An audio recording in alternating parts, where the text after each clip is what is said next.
Bonsoir, chers tous. Likez. On a un sérieux problème de qualité du Wi-Fi.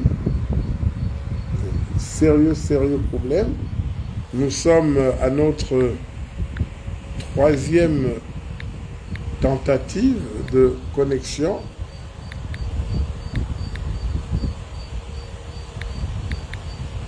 Connectez-vous. Likez un maximum. S'il vous plaît, silence. Nous sommes en direct. On espère que cette fois-ci, nous aurons moins de caprices. Alors, nous allons essayer de reprendre. Jeudi 13 juin 2024, 21h passées de 19h passées de 25 minutes. Exceptionnellement, nous faisons notre live ce soir un peu plus tôt parce que nous avons été invités à questions politiques, questions d'actualité sur la une émission politique où nous avons traité des rapports entre la France et l'Afrique, notamment le Gabon. Voilà pourquoi ce soir, nous décalons d'une heure le live que nous avons l'habitude de faire à 21h, malgré des conditions techniques un peu exécrables. Qu'à cela n'empêche, merci chers tous de nous recevoir chez vous, dans ce qui est désormais notre live hebdomadaire dès jeudi. Philippe Nze, dit Eire, économiste financier, cyberactiviste, fondateur du groupe Sans Haine, ni rancune ni insulte, juste Gabon d'abord, groupe qui se positionne en tant qu'une force de proposition, convaincu que nous sommes que pour réussir, le comité pour la transition et la restauration des institutions a nécessairement besoin d'une réelle adhésion populaire en lieu et place des mêmes vous-vous-élateurs. Que diantre. Conseiller sans solde du CTRI, notre combat politique sans complaisance ni flagornerie, avec pour seule ambition l'éveil d'un nombre croissant de conscience, histoire de faire comprendre et faire apprécier au plus grand nombre d'entre nous la quasi-divine mission assignée au général-président Brice Clotaire Oligui Nguema et à ses équipes, incarnation de la libération du Gabon, quoi qu'en disent et quoi qu'en pensent certains. Fidèles à nos convictions et à nos objectifs, nous demeurons dans l'attente d'une reconnaissance officielle pour deux de nos compatriotes, notamment Mme Pauline Ningon et M. Luc Bongonsi, qui, dans un environnement d'alors risqué, ont mené aux côtés d'autres le bon combat pour l'éclosion des valeurs démocratiques chez nous. Comme hier avec d'autres et certainement encore demain. Pourquoi leur refuser cette reconnaissance de la nation gabonaise? Ne remettons pas à demain, chers compatriotes, un acte que vous êtes en capacité de faire aujourd'hui. Ce soir, le thème que nous avons choisi va tourner autour de la polémique. La polémique entretenue entre l'adoption d'un nouveau code électoral entre le ministre de l'Intérieur, Herman Imongo, et un nombre de députés nommés par le CTRI à l'Assemblée nationale de la transition. Que se passe-t-il? Qu'est-ce à dire? Pourquoi cette discorde ou cette polémique? Comme nous le savons tous, au Gabon désormais, c'est au ministre de l'Intérieur que revient la lourde responsabilité d'organiser les futures élections en territoire gabonais, en République gabonaise. Monsieur Herman Imongo, auditionné le 10 juin dernier au palais de l'Assemblée nationale après une première annulation annulée la semaine précédente, a connu une audition houleuse sur le texte du nouveau code électoral, texte qui fait polémique principalement sur 4 points.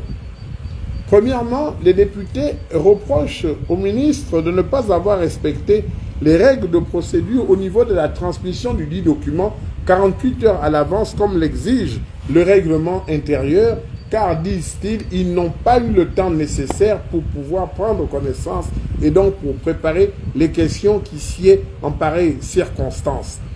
Deuxième sujet de polémique, d'autres députés notent que dans le calendrier de la transition qui avait été au départ remis par le CTRI, ce calendrier prévoyait des discussions sur la loi électorale, ne prévoyait pas avant janvier 2025, c'est-à-dire un mois après l'adoption par référendum de la nouvelle constitution.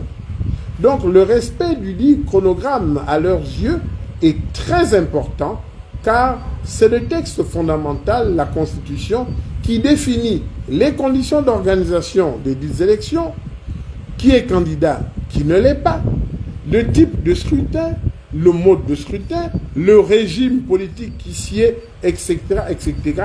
Toutes ces questions devant être clarifiées au niveau de la Constitution, la mère des lois, avant que ne soit édité ou publié un nouveau code électoral en République gabonaise, histoire d'éviter la politique de la charrue avant les bœufs. Troisième point de polémique. Le projet présenté par le ministre Herman Imongo prévoit de modifier une trentaine d'articles de la loi électorale de 1996, en plus de remplacer le Conseil gabonais des élections. Tout en récupérant l'ensemble de ses prérogatives, le ministre de l'Intérieur décide d'élections couplées ou générales, choisit les dates des dites élections, choisit les dates de début et de fin de campagne, il commande, transporte, contrôle le matériel électoral, examine et valide les candidatures et enfin les modalités de transmission des résultats et l'acheminement des procès-verbaux. En fait, ce texte propose ni plus ni moins, et c'est ce qui est grave, un retour à l'organisation des élections telle que nous l'avons connue sous le système du parti unique, avec l'enterrement programmé de tous les acquis démocratiques, en plus du fait que les candidats aux élections ne seront plus représentés dans les bureaux de vote et ne recevront plus copie des PV. Quatrième point polémique, les commissions électorales locales, les commissions électorales locales, provinciales et départementales ou d'arrondissement seront créées avec la particularité que ce sera au ministre de l'Intérieur d'en désigner sinon d'en nommer les membres. Sachant que les nominations sont discrétionnaires, c'est-à-dire dépendent de la seule volonté du fait du prince, avec des agents faciles à acheter, notre passé récent nous l'a malheureusement appris, le texte présenté par l'actuel ministre de l'Intérieur est une véritable reculade à n'en point douter. Par contre, le ministre Herman Imongo, pour lui, l'adoption de cette loi devrait permettre d'organiser le référendum constitutionnel prévu fin décembre 2024. En fait, c'est à ne rien ni comprendre. Face à cet embryogo, le président de l'institution, Jean-François Ndongo, ancien ministre de l'Intérieur lui-même, a décidé de la mise en place d'une sous-commission chargée d'examiner le dit texte dans le fond. Cette sous-commission dispose d'une dizaine de jours pour rendre sa copie. Vous savez, comme les Français le disent, quand on veut noyer un problème en République, on crée une sous-commission, pour ne pas dire une commission où le projet va être noyé et puis on le présentera d'une autre manière. Mais alors, qu'est-ce qui justifie aujourd'hui la précipitation qui habite le ministre de l'Intérieur pour qu'il tienne coûte que coûte à imposer aux parlementaires nommés par le CTRI l'adoption d'un texte révisé du nouveau code électoral avant le référendum sur la nouvelle constitution, remettant ainsi en cause un des acquis du 30 août 2023. C'est là. C'est cette forme de discorde qui traduit en fait, dans la réalité, les ambitions des uns et des autres, ambitions qui malheureusement ne prennent pas en compte la volonté du peuple gabonais. Rien qu'à l'idée d'imaginer, un tant soit peu, que cette mouture du code électoral soit une œuvre du CTRI et du président de la transition Brice Clotaire Oligui Nguema, nous devrions, chers compatriotes, nous interroger sur les tenants et les aboutissants du coup qualifié de la libération au soir du 30 août 2023. La démocratie gabonaise est-elle en danger? Point d'interrogation. En conclusion de cette première partie, nous faisons remarquer qu'au Gabon, nous avons toujours su produire des textes juridiques de bonne facture, de bonne qualité. Le problème se situe très généralement et très souvent au niveau de la qualité des hommes et des femmes chargés de leur mise en application. Des hommes avec grand H. Souvenons-nous, oui, souvenons-nous des feux. Amia Ganghang, Antoine de Padoue Mboumiako, Richard Ngoma Bekalo, Jean-Pierre Mongouan Mongoma, etc., etc., sans oublier nos contemporains Maître Louis-Gaston Maïla, et pour ne pas le citer, Jean-François Ndongo, actuel président de l'Assemblée nationale. Liste non exhaustive et non définitive. Sincèrement, que croyez-vous? Croyez-vous que lorsqu'ils étaient à la manœuvre, ces gens-là, face à l'hyper-président qu'était Zeus, Feu Omar Bongo, au pouvoir quasi divin, que croyez-vous? Quelle était la marge de manœuvre de ces hommes?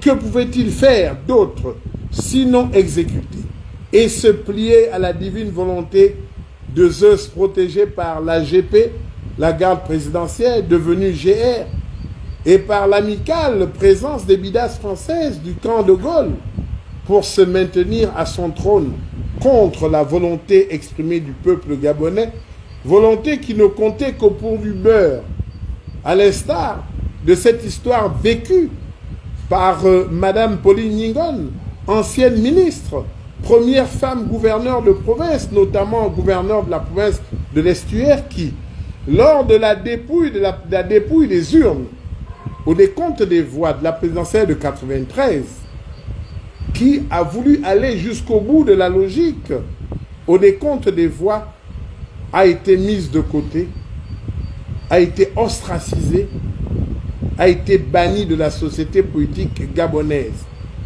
Et jusqu'aujourd'hui, malgré l'arrivée du CTRI et du président de la transition, Madame Pauline Ningon est toujours en droit d'attendre, d'espérer une réhabilitation. Madame Pauline Ningon, donc, disais-je, est toujours en droit d'espérer et d'attendre une réhabilitation et une reconnaissance de la nation gabonaise avec tout ce qui va avec. Ostracisée, mise au rebut, écartée de tout, évitée comme si elle était porteuse de la peste depuis cette année noire pour elle de 1993. Cette fidèle protestante de l'Église évangile du Gabon demeure digne dans sa souffrance, sereine et convaincue d'avoir fait le bon choix et pour son pays et en harmonie avec les enseignements de notre Créateur. Lorsque certains, à titre posthume, sont élevés au plus haut grade de nos distinctions honorifiques, soit c'est nous qui ne comprenons rien, soit alors nous avons tout compris. Mais le cas de cette maman, Pauline Ningon, devrait émouvoir plus d'un, notamment le général président de la transition, président de la République, Brice Clotaire Oligui Nguema. Il faut recevoir cette dame et lui rendre les honneurs dus à son rang et à son mérite. Herman Imongo, ministre de l'Intérieur, en d'autres temps aujourd'hui, se retrouve dans une situation quasi identique que celle vécue par ses devanciers cités précédemment. C'est-à-dire que loin d'être un simple ou vulgaire débat sémantique, débat d'intellectuels à l'Assemblée nationale, la question de l'adoption du nouveau code électoral au Gabon est une question cruciale, importante et déterminante pour notre vivre ensemble dans les jours, dans les mois à venir. C'était là la première partie de notre intervention. Sans haine, ni rancune, ni insulte, juste Gabon d'abord, plantons le décor donnons des éléments au président Oligui afin qu'il puisse prendre des décisions propres à l'éclosion et à l'essor de la nation gabonaise. En deuxième partie, s'agissant de l'actualité de la semaine, nous avons retenu un certain nombre de sujets. Nous allons commencer par le sujet qui concerne l'intervention ou la conférence de presse donnée par l'ancien candidat à la présidentielle, le professeur Albert Ondo Ossa, qui, 10 mois après le coup de la libération des militaires du CTRI, demande un retour à l'ordre constitutionnel en reconnaissant sa victoire au scrutin d'août dernier, à défaut d'organiser des élections immédiatement. Sans vouloir faire injure, parce que nous sommes à sans haine et nous respectons l'homme, nous respectons la personne, sa qualité de professeur éminent en matière en sciences économiques. Oui, c'est parce que nous respectons la notoriété de ce monsieur dans son domaine de prédilection, les sciences économiques, que nous nous demandons, faut-il en rire ou faut-il en pleurer sérieusement qu'un monsieur de la trempe d'Albert Ondo Ossa puisse liker. Nous avons vraiment un sérieux problème de connexion. Alors, qu'un monsieur de la trempe du professeur Ondo Ossa puisse tomber si bas, nous nous posons des questions. Qu'est-ce qu'il arrive? Est-il en bonne santé? A-t-il un problème? Parce que nous ne pouvons pas comprendre que 10 mois après, il puisse se réveiller, tenir des conférences de presse avec Pierre Claver Munga Moussabou, qui est tout sauf un exemple de probité en politique gabonaise, pour ne pas parler de prostitution en politique gabonaise. Alors, pour ne pas faire offense à sa personne, nous laissons l'appréciation aux Gabonais d'essayer de comprendre, faut-il en rire ou en pleurer sérieusement de l'attitude aujourd'hui présentée par l'éminent professeur Albert Ondo Ossa. Deuxième sujet retenu, c'est la réaction du Premier ministre de la Transition, Raymond Donsima, qui s'alarme face à la montée vertueuse de la dette, montée qui, dit-il, menace l'équilibre financier. Et Donsima de rajouter qu'il estime n'avoir pas été écouté le ministre de l'économie et le DG de la dette, n'en faisant qu'à leur tête. Ils sont, à ce titre, les seuls responsables de cette situation. Qu'est-ce à dire en français facile? Nous prendrons peut-être la semaine prochaine un live spécial sur ce problème de la dette, mais si cette déclaration émane réellement du Premier ministre Raymond Donsima, nous avons envie de lui conseiller tout simplement, mais monsieur le Premier ministre, rendez votre tablier. Si vous êtes le Premier des ministres et que vous êtes le chef du gouvernement et qu'à l'intérieur du gouvernement, vous n'arrivez pas à maîtriser votre ministre de l'économie et votre directeur général de la dette, mais que diantre, qu'êtes-vous allé faire dans cette galère et pourquoi vous maintenez-vous à ce poste? Présentez votre démission en disant ça. Oui, donc vous ne vous retrouverez pas. En français aussi facile. Troisième point, c'est la polémique ou les discussions suscitées par les sorties de l'ex-fou du roi déchu, Alain Claude Billy-Binzer. Notre position à sans haine, ni rancune, ni insulte, juste Gabon d'abord, reste la même. En tant que citoyen gabonais, M. Alain Claude Billy-Binzer est un citoyen libre, jouissant de tous ses droits et de toutes ses facultés.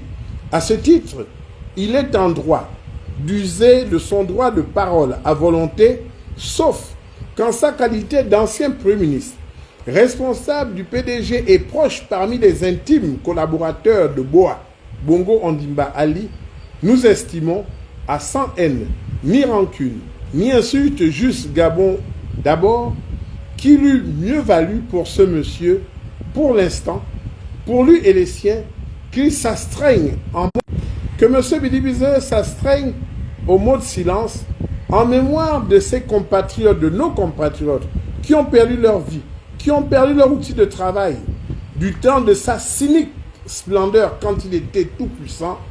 Le temps pour lui, nous pensons, de prendre un peu de recul nécessaire à l'observation minutieuse des enjeux en cours avant que de pouvoir réapparaître.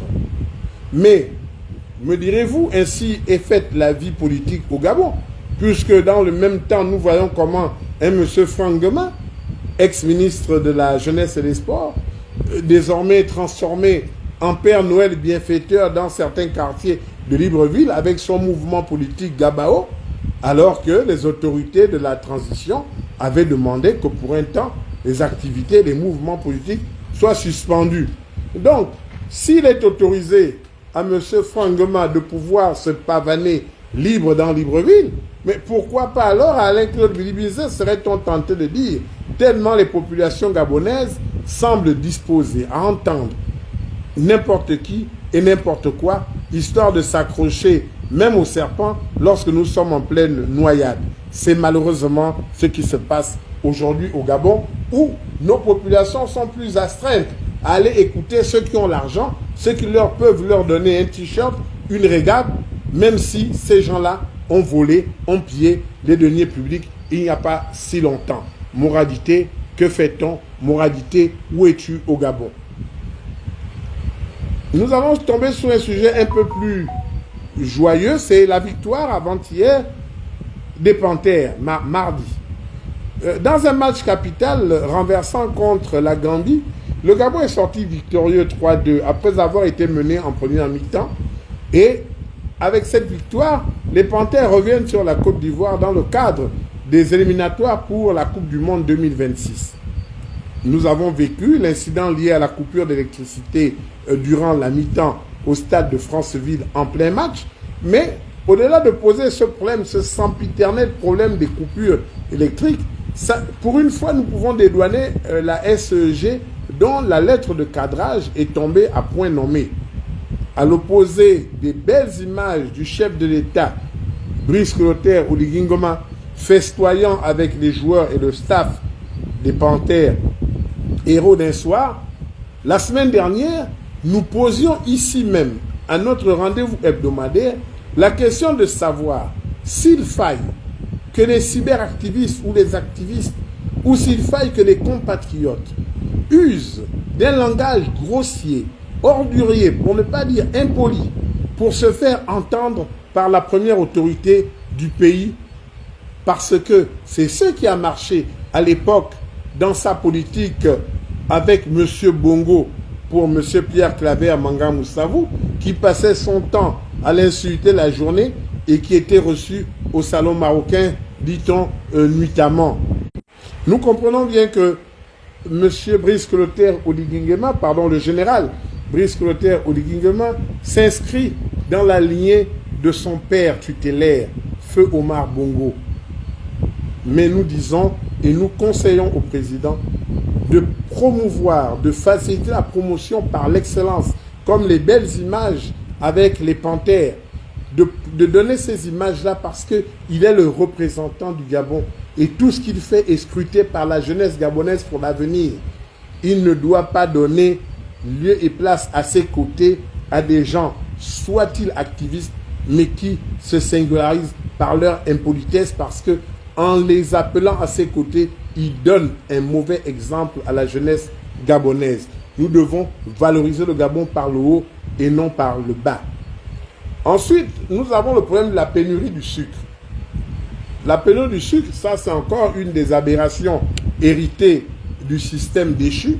Nous relevons juste que le ministre du Commerce et des PME a annoncé l'arrivée de 17 000 tonnes de sucre à la fin et la fin de la pénurie en cours qui avait eu la malheureuse incidence d'augmenter les prix. Donc, l'arrivée de ces 17 000 tonnes va coïncider avec des mesures incitatives en vue de renforcer la production locale avec le nouveau repreneur turc MFB International, les sucreries du Gabon, de l'homme d'affaires Mehmet Farouk Basturk, nouveau propriétaire de l'ex-SUCAF. Wait and see, on croise les doigts. Nous annonçons également, pour l'en féliciter, parce que nous ne faisons pas que dénoncer, nous encourageons également la première phase du rapatriement des Gabonais résidant en France, au Portugal, en Suisse, à Andorre et à Monaco, qui a débuté ce jeudi 13. suivant le rapatriement de 28 compatriotes vivant au Sénégal le mercredi 10 avril dernier. Ces opérations de retour au pays s'effectuent à l'aide de 2 avions militaires suite aux plus hautes instructions du président de la transition, président de la République, chef de l'État, Brice Clotaire Oligui Nguema. Initiative à louer et à encourager. Merci, Monsieur le Président. Vous voyez, nous vous soutenons. Quand c'est bon, nous disons que c'est bon. Et acceptez aussi que quand c'est moins bon, nous puissions dire que c'est pas bon. Et là-dessus, nous chutons sur ce qui n'est pas bon. Alors, souffrant d'un cancer colorectal depuis son incarcération fin 2019, Brice Lacruche Alianga, plus communément appelé Bla, ancien directeur de cabinet de Bongo Ondimba Ali, a été conduit d'urgence dans la nuit du mercredi 12 juin dans une unité sanitaire de la place. Il aurait fait une rechute. Question, Monsieur le Président, Monsieur les membres, distingués membres du CTRI. Mais si pour des raisons médicales, Bongo Ondimba Ali, chef du clan des fossoyeurs de la République, et vous savez de quoi nous parlons quand nous disons les fossoyeurs de la République, si Boa bénéficie de la mansuétude et de la compassion du président de la République, Brice Clotaire Oligui Nguema, et des autorités de la transition actuelle, pourquoi, Monsieur le Président, un tel acharnement sur Brice Lacruche Alianga, votre homonyme Bla, au point que des magistrats se sentent tenus d'aller constater de visu son état et le lieu où il est, l'hôpital où il était, comme si, lorsqu'ils l'ont reçu au palais de justice, son état ne parlait pas pour lui-même, qu'il était en état de souffrance.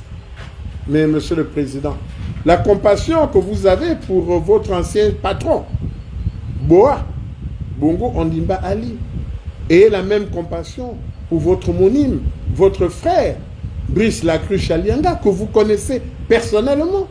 Pourquoi un tel acharnement? Le Gabon est éternel. Ce n'est pas pour une affaire d'argent. Le Gabon est éternel. À un moment donné, soyons humains. Même les magistrats qui ont fait des déplacements pour aller regarder là où l'hôpital où est Brice Lacruche Alianga, en vous-même, êtes-vous sérieux ou êtes-vous consciencieux? Vous voulez faire croire quoi à qui? Pour qui sait comment fonctionne la justice gabonaise actuellement? Un conseil, mettons-nous, s'il vous plaît, à la place de l'autre et pensons à ce que nous ressentirions si on nous faisait la même chose. Vous savez, c'est malheureusement ce regard qui manque à beaucoup d'entre nous parce qu'on ne prend jamais la peine de se mettre à la place des autres. C'était là le dernier point d'actualité. Brice Lacruche Alianga, c'est pas ma tasse de café, mais c'est un humain, c'est un compatriote, il est souffrant, lâchez-lui des baskets. À partir du moment où le président de la République de l'époque, que des médecins ont estimé qu'il était capable d'être en état à diriger un pays, a déclaré sur Jeune Afrique qu'il assumait l'entièreté des actes posés durant son mandat, logiquement et honnêtement. La procédure et les procédures en cours devraient prendre fin. Même si le ministère public s'auto-saisit, mais le ministère public c'est qui? C'est vous-même. Qui est Brice Lacruche Alianga? Qui est Brice Oligui Nguema? Qui est Pascaline Bongo? Qui est Alain-Claude Bilibinzé? Mais c'est vous-même. Tantôt vous voulez faire une transition dans la paix en évitant les chasses aux sorcières. Et puis pour certaines personnes, malheureusement, la chasse aux sorcières va jusqu'à aller vérifier si cette personne est vraiment hospitalisée. Alors que cette personne est au tribunal devant vos magistrats souffrant cancer cololatéral. Pour ne pas dire cancer de l'anus. C'est assez suffisant. Réapproprions-nous rapidement et conservons l'éthique attachée à certaines valeurs: compassion, honneur, fidélité, patrie. Compatissons entre nous. Quand le peuple se met debout, l'impérialisme tremble, nous a dit le capitaine Thomas Isidore Sankara. Et nous d'ajouter que le temps est l'allié du juste, mais l'ennemi du mensonge. Gabon, polémique autour de la nouvelle loi électorale entre le ministre de l'Intérieur et une partie des députés nommés par le CTRI à l'Assemblée nationale de transition. Que s'y passe-t-il? Tel fut le thème que nous avons développé ce jeudi 13 juin 2024. Du romancier, dramaturge, homme d'État allemand Johann Wolfgang von Goethe, nous retenons que parler est une nécessité quand écouter est un art. C'était Philippe Nzedi Eyoro, votre humble et fidèle serviteur. À la semaine prochaine, s'il plaît à Dieu, et que Dieu bénisse le Gabon. Je vous remercie.